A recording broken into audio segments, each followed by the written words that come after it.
E trazemos também destaque internacional. O presidente dos Estados Unidos, Donald Trump, recebe hoje, na Flórida, o primeiro-ministro de Israel, Benjamin Netanyahu.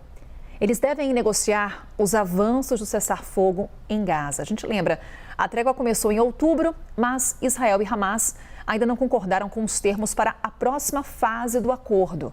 Vamos falar sobre esse assunto com o nosso analista de internacional, Américo Martins. Que bom te ter com a gente, viu, Américo, nessa semana, última do ano e com muita notícia internacional. Donald Trump aí numa agenda intensa nesse fim de 2025. Daqui a pouquinho a gente fala sobre o encontro que ele teve com Zelensky, mas a gente já olha com você para o encontro de hoje com Benjamin Netanyahu. Quando a gente fala sobre esse cessar-fogo em Gaza, faltam as próximas etapas. Qual vai ser o futuro daquela região? Uma série de aspectos que ainda estão na mesa e que ainda levantam dúvidas, Américo. O que pode sair dessa conversa, hein? Pois é, Carol, muito bom dia para você, agora com calma, para todo mundo que está nos acompanhando. O mundo não para, né? E nós estamos aqui para tentar fazer essa interpretação do que está acontecendo. Um grande prazer estar aqui e vamos juntos durante essa semana inteira, que vai ser muito intensa.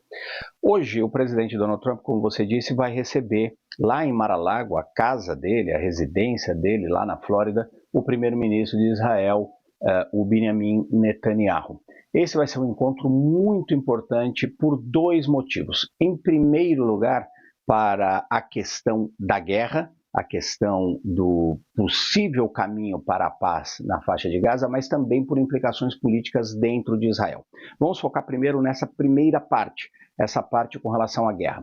O que aconteceu, como você muito bem colocou, Carol, é uma trégua neste momento entre o Hamas e as forças de defesa de Israel. Nós não temos paz na faixa de Gaza. Nós temos uma trégua, temos uma espécie de congelamento desse conflito a partir daquele cessar-fogo que foi mediado justamente pelo governo dos Estados Unidos, pelo presidente Donald Trump. Esse cessar-fogo que inclusive foi rompido algumas vezes com ataques das forças de defesa de Israel contra pontos na faixa de Gaza e também com os israelenses alegando que algumas forças do Hamas tentaram atacar soldados israelenses que continuam controlando metade do território da faixa de Gaza. Nós temos essa paz momentânea, esse cessar-fogo no momento, que em grande medida está funcionando, diminuiu muito o número de ataques de lado a lado, diminuiu muito o número de vítimas dessa guerra que deixou a faixa de Gaza praticamente completamente destruída. Só que agora nós precisamos avançar para chegar num processo de paz efetivamente. E existem, Carol, alguns obstáculos muito importantes neste processo.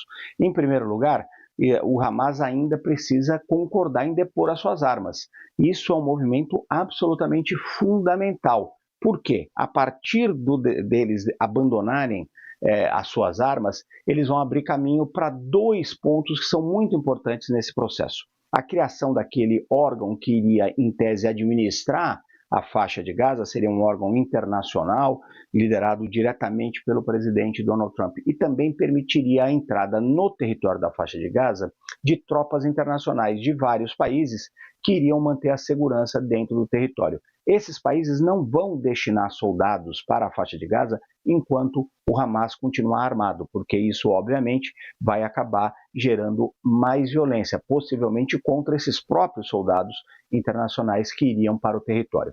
Por outro lado, Israel também precisa começar o seu processo de retirada dos soldados da faixa de Gaza. Eles continuam dominando ali toda a área oriental e o sul da faixa de Gaza, fazendo ali uma espécie de território tampão entre o território palestino e o território de Israel, e inclusive também com o território do Egito ao sul.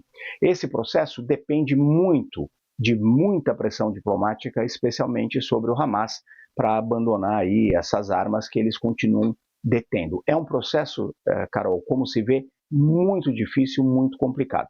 Por outro lado, o Netanyahu, além dessa discussão toda do processo de paz, também tem um interesse político eleitoral nesse encontro.